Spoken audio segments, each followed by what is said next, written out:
June ತಿಂಗಳು ಬಂದಂತೆ ಸಾಕು ಮಕ್ಕಳ ಮುಖದಲ್ಲಿ ಹೊಸ ತರಗತಿಗೆ ಹೋಗೋ ಸಡಗರ, ಕೈಯಲ್ಲಿ ಹೊಸ ಪುಸ್ತಕ ಹಿಡಿದು ಶಾಲೆಗೆ ಹೆಜ್ಜೆ ಹಾಕೋ ಖುಷಿ. ಆದರೆ ಅದೇ ಮಕ್ಕಳ ಹೆತ್ತೋರ ಮುಖದಲ್ಲಿ ಆತಂಕದ ಗೆರೆಗಳು ಮೂಡಿವೆ. ಜೂನ್ ತಿಂಗಳು ಹತ್ತಿರ ಬರ್ತಿದ್ದಂತೆ ಪೋಷಕರ ಜೇಬಿಗೆ ಕತ್ತರಿ ಬೀಳಲು ಶುರುವಾಗುತ್ತೆ.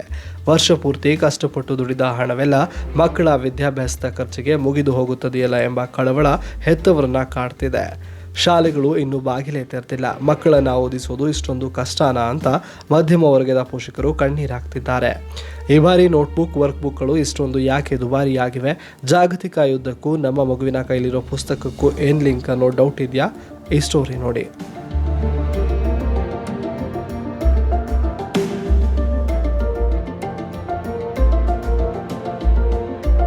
ಹೌದು, ಪ್ರಸಕ್ತ ಶೈಕ್ಷಣಿಕ ವರ್ಷ ಆರಂಭವಾಗುವ ಮೊದಲೇ ಪೋಷಕರಿಗೆ ಬೆಲೆ ಏರಿಕೆಯ ಬರೆ ಬಿದ್ದಿದೆ. ಶಾಲಾ ಮಕ್ಕಳಿಗೆ ಅಗತ್ಯವಾಗಿ ಬೇಕಾಗಿರೋದು ನೋಟ್ಬುಕ್ ವರ್ಕ್ಬುಕ್ಗಳು. ಆದರೆ ಈಗ ನೋಟ್ಬುಕ್ ವರ್ಕ್ಬುಕ್ಗಳ ದರ ಗಗನಕ್ಕೇರಿವೆ. ಮಾರುಕಟ್ಟೆಯಲ್ಲಿ ಪೇಪರ್ಗಳ ಬೆಲೆ ದಿಢೀರನೆ 20-25% ಏರಿಕೆಯಾಗಿದೆ. ಇನ್ನು ಈ ಪೇಪರ್ ಬೆಲೆಯ ಏರಿಕೆ ಬಿಸಿ ನೇರವಾಗಿ ನೋಟ್ಬುಕ್ ಮತ್ತು ವರ್ಕ್ಬುಕ್ಗಳ ಮೇಲೆ ತಟ್ಟಿದೆ. ಪೇಪರ್ ಕೊರತೆ ಮತ್ತು ದರ ಹೆಚ್ಚಳದ ನೇರ ಪರಿಣಾಮವಾಗಿ ಪ್ರತಿ ಸಾಮಾನ್ಯ ನೋಟ್ಬುಕ್ನ ಬೆಲೆಯಲ್ಲಿ ಕನಿಷ್ಠ ₹2 ₹5ವರೆಗೆ ಹೆಚ್ಚಳವಾಗಿದೆ. ಕೇವಲ ನೋಟ್ಬುಕ್ ಮಾತ್ರವಲ್ಲದೆ ಚಿತ್ರಕಲಾ ಪುಸ್ತಕಗಳು, ವರ್ಕ್ಬುಕ್ಗಳು ಮತ್ತು ಪ್ರಿಂಟೆಡ್ ಮೆಟೀರಿಯಲ್ಗಳ ಬೆಲೆಯೂ ಗಣನೀಯವಾಗಿ ಏರಿಕೆಯಾಗಿದೆ. ನಮ್ಮ ದೇಶದಲ್ಲಿ ಮಕ್ಕಳ ಬುಕ್ಸ್ ಬೆಲೆ ಏರಿಕೆಯಾಗೋಕೆ ಜಾಗತಿಕ ಮಟ್ಟದ ಯುದ್ಧ ಕಾರಣ ಅಂದರೆ ನೀವು ನಂಬಲೇಬೇಕು. ಅಂತಾರಾಷ್ಟ್ರೀಯ ಮಟ್ಟದಲ್ಲಿ ನಡೀತಾ ಇರುವ ಯುದ್ಧಗಳ ಪರಿಣಾಮವಾಗಿ ಸಾರಿಗೆ ವ್ಯವಸ್ಥೆ ಅಸ್ತವ್ಯಸ್ತಗೊಂಡಿದೆ. ಪೇಪರ್ ತಯಾರಿಕೆಗೆ ಅತ್ಯಗತ್ಯವಾಗಿ ಬೇಕಾದ ಕೆಮಿಕಲ್ ಮತ್ತು ಕಲರ್ಸ್ ಸಕಾಲದಲ್ಲಿ ಲಭ್ಯವಾಗ್ತಾ ಇಲ್ಲ. ಕಚ್ಚಾ ವಸ್ತುಗಳ ಆಮದು ವೆಚ್ಚ ಹೆಚ್ಚಾಗ್ತಿರೋದ್ರಿಂದ ಪೇಪರ್ ಮಿಲ್ಗಳು ದರವನ್ನು ಹೆಚ್ಚಿಸಿವೆ. ಹೀಗಾಗಿ ಅಕ್ಷರ ಕಲಿಸುವ ಪುಸ್ತಕಗಳ ಬೆಲೆ ಇವತ್ತು ಆಕಾಶ ಮುಟ್ಟುವಂತಾಗಿದೆ. ಈ ಬೆಲೆ ಏರಿಕೆ ಕೇವಲ ಒಂದು ನಂಬರ್ ಅಲ್ಲ, ಇದರ ಹಿಂದೆ ಲಕ್ಷಾಂತರ ಪೋಷಕರ ಕಣ್ಣೀರ ಕಥೆ ಇದೆ. ಈಗಾಗಲೇ ಖಾಸಗಿ ಶಾಲೆಗಳ ಡೊನೇಷನ್, ಯೂನಿಫಾರ್ಮ್, ವ್ಯಾನ್ ಫೀಸ್ ಕಟ್ಟಿ ಸುಸ್ತಾಗಿರೋ ಹೆತ್ತವರಿಗೆ ಈಗ ದಿನನಿತ್ಯ ಬರೆಯೋ ಬುಕ್ಸ್ಗಳ ಬೆಲೆ ಏರಿಕೆ ಗಾಯದ ಮೇಲೆ ಬರೆ ಎಳೆದಂತಾಗಿದೆ. ಮನೆಯಲ್ಲಿ 2-3 ಮಕ್ಕಳಿರೋ ಬಡವರ ಮತ್ತು ಮಧ್ಯಮ ವರ್ಗದವರ ಪರಿಸ್ಥಿತಿಯನ್ನ ಒಮ್ಮೆ ಯೋಚನೆ ಮಾಡಿ. ಒಂದು ಕಡೆ ದಿನಸಿ ಸಾಮಗ್ರಿಗಳ ಬೆಲೆ ಏರಿಕೆ, ಇನ್ನೊಂದು ಕಡೆ ಮಕ್ಕಳ ಶಿಕ್ಷಣದ ಖರ್ಚು. ಮಕ್ಕಳ ಸಡಗರದ ಮುಂದೆ ತಮ್ಮ ಜೇಬಿನ ಪರಿಸ್ಥಿತಿಯನ್ನ ಹೇಳಲಾಗದೆ ಪೋಷಕರು ಒದ್ದಾಡ್ತಾರೆ.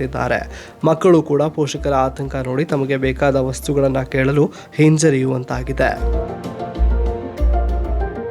ನೋಟ್ಬುಕ್ಗಳಿಗೆ GSTಯಿಂದ ವಿನಾಯಿತಿ ನೀಡಲಾಗಿದೆ. ಆದರೆ ಅದನ್ನು ತಯಾರಿಸಲು ಬಳಸುವ ಪೇಪರ್ ಮೇಲೆ ಇನ್ನೂ 18% ತೆರಿಗೆ ಇದಿರೋದ್ರಿಂದ ಮ್ಯಾನುಫ್ಯಾಕ್ಚರ್ಸ್ಗೆ ಖರ್ಚು ಜಾಸ್ತಿ ಆಗ್ತಿದೆ. ನೋಟ್ಬುಕ್ ಪ್ಯಾಕಿಂಗ್ ಮಾಡಲು ಬಳಸುವ ಪ್ಲಾಸ್ಟಿಕ್ ಪೆಟ್ರೋಲಿಯಂ ಬೇಸ್ಡ್ ಪ್ರಾಡಕ್ಟ್ ಆಗಿರೋದ್ರಿಂದ ಅದರ ಬೆಲೆಯೂ ಕೂಡ ಹೆಚ್ಚಾಗಿದೆ. ಇದರೊಂದಿಗೆ ಲೇಬಲ್ ಕಾಸ್ಟ್ ಮತ್ತು ಇತರ ಅಡಿಷನಲ್ ಕಾಸ್ಟ್ಗಳು ಸೇರಿ ಫೈನಲ್ ಪ್ರಾಡಕ್ಟ್ನ ಬೆಲೆ ಹೆಚ್ಚಾಗ್ತಾ ಇದೆ. ಉದಾಹರಣೆ, ತಮಿಳುನಾಡಿನಿಂದ ಬರುವ TNPL ಪೇಪರ್ ಡೀಸೆಲ್ ರೇಟ್ ಜಾಸ್ತಿ ಆದಾಗ ಸಾಗಾಣಿಕೆ ವೆಚ್ಚ ಕೂಡ ಹೆಚ್ಚಾಗುತ್ತದೆ. ಈ ಎಲ್ಲ ಖರ್ಚುಗಳನ್ನು ಗ್ರಾಹಕರಿಗೆ ಜಾಸ್ತಿ ಬೆಲೆಯಲ್ಲಿ ಮಾರಾಟ ಮಾಡಲೇಬೇಕಾದ ಪರಿಸ್ಥಿತಿ ತಂದಿದೆ. ಕೇವಲ ನೋಟ್ಬುಕ್ ಮಾತ್ರವಲ್ಲದೆ ಬಾಕ್ಸ್ ಫೈಲ್ಸ್, ನಾರ್ಮಲ್ ಫೈಲ್ಸ್ ಮತ್ತು ಪೇಪರ್ ಸೇರಿದಂತೆ ಸ್ಟೇಷನರಿ ಎಲ್ಲ ವಸ್ತುಗಳ ಬೆಲೆಯೂ ಏರ್ತಾ ಇದೆ. ಕಳೆದ ವರ್ಷಕ್ಕಿಂತ ಆಲ್ಮೋಸ್ಟ್ ₹2 ಬೆಲೆ ಹೆಚ್ಚಾಗಿದೆ. ಸಾಮಾನ್ಯ ಜನರ ಆದಾಯ ಎಷ್ಟೇ ಇದ್ರೂ ಖರ್ಚು ಜಾಸ್ತಿ ಆಗ್ತಿರೋದ್ರಿಂದ ಅವರ ಸೇವಿಂಗ್ಸ್ ಕಡಿಮೆಯಾಗ್ತಿದೆ. ಒಟ್ಟಾರೆಯಾಗಿ ಬೆಲೆಗಳು ದಿನದಿಂದ ದಿನಕ್ಕೆ ಹೆಚ್ಚಾಗ್ತಾನೆ ಇವೆ ಎಂದಿದ್ದಾರೆ. ಹೇಳಬೇಕಂದ್ರೆ it's all the additional cost. ಇವಾಗ ಒಂದು ನೋಟ್ಬುಕ್ ಇವಾಗ ಏನು ಮಾಡಿದ್ದಾರೆ ಅಂದರೆ ಎಕ್ಸಾಮ್ ಮಾಡಿದ್ದಾರೆ, but the paper is still priced at 18%. So paper rate ಜಾಸ್ತಿ ಮಾಡ್ತಾ ಇದ್ದಾರೆ, but notebook is exempted. So ಏನಾಗ್ತಾಯಿದೆ, ಇಲ್ಲಿ ಬರ್ಡನ್ ಆಗ್ತಾ ಇರೋದು ಮ್ಯಾನುಫ್ಯಾಕ್ಚರರ್ಸ್ಗೆ. ಸೊ ಅವರು ಪರ್ಚೇಸ್ ಮಾಡೋವಾಗ ಅವರು ಕಾಸ್ಟ್ ಇಂಕರ್ ಜಾಸ್ತಿ ಆಗ್ತಾಯಿದೆ, but when they are giving to the customers they are giving it a lower price. Same thing, ಇವಾಗ ನೋಟ್ಬುಕ್ ಪ್ಯಾಕ್ ಮಾಡೋಕ್ಕೆ ಪ್ಲಾಸ್ಟಿಕ್ ಯೂಸ್ ಮಾಡ್ತಾರೆ.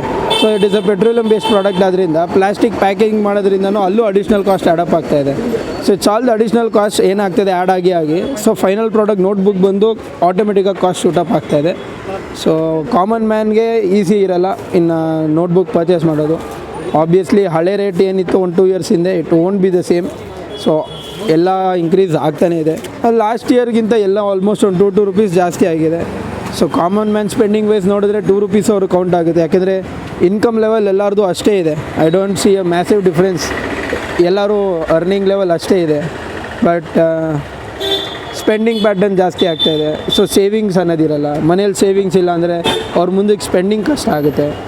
ಸೊ ಇದೆಲ್ಲ ಕನ್ಸಿಡರ್ ಮಾಡಬೇಕಾಗುತ್ತೆ. ಆಲ್ಮೋಸ್ಟ್ ಎಲ್ಲನೂ ಹಂಗೆ ಆಗಿದೆ. ನೀವು ನೋಟ್ಬುಕ್ ಒಂದೆಲ್ಲ ಸ್ಟೇಷ್ನರಿಗೆ ಹೋದರೆ ಬಾಕ್ಸ್ ಫೈಲ್ಸ್ ಇರ್ಬೋದು, ಅದು ಬಿಟ್ಟರೆ ಪೇಪರ್ ಇರ್ಬೋದು, ಎವ್ರಿಥಿಂಗ್ ಇಸ್ ಶೂಟಿಂಗ್ ಅಪ್. ಇವಾಗ TNPL ಪೇಪರ್ ತಮಿಳ್ನಾಡಿನ ಬರೋದು, ಆಟೋಮೆಟಿಕ್ಕಾಗಿ ಡೀಸೆಲ್ ರೇಟ್ ಜಾಸ್ತಿ ಆಗ್ತದೆ, ಹಂಗೆ ಫ್ರೈಟ್ ಚಾರ್ಜ್ ಜಾಸ್ತಿ ಆಗುತ್ತೆ.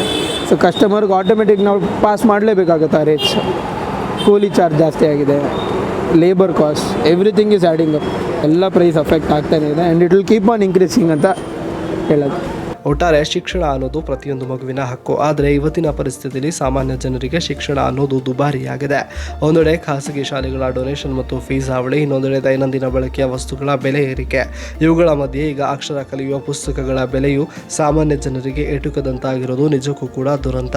ಸರ್ಕಾರ ಕೇವಲ ಉಚಿತ ಯೋಜನೆಗಳತ್ತ ಗಮನ ಹರಿಸದೆ ಇಂತಹ ಅಗತ್ಯ ಶೈಕ್ಷಣಿಕ ವಸ್ತುಗಳ ಬೆಲೆಯನ್ನು ನಿಯಂತ್ರಣಕ್ಕೆ ತಂದು ಪೋಷಕರ ನೆರವಿಗೆ ಧಾವಿಸಬೇಕಿದೆ ಎಂಬುದು ಸಾರ್ವಜನಿಕರ ಆಕ್ರೋಶ ಮತ್ತು ಮಿಶ್ರಿತ ಆಗ್ರಹವಾಗಿದೆ. ಕ್ಯಾಮ್ರಾ ಪರ್ಸನ್ ಸಂಜಯ್ ಜೊತೆ ತೇಜಸ್, ಪ್ರಜಾನುಡಿ ಡಿಜಿಟಲ್, ಮೈಸೂರು.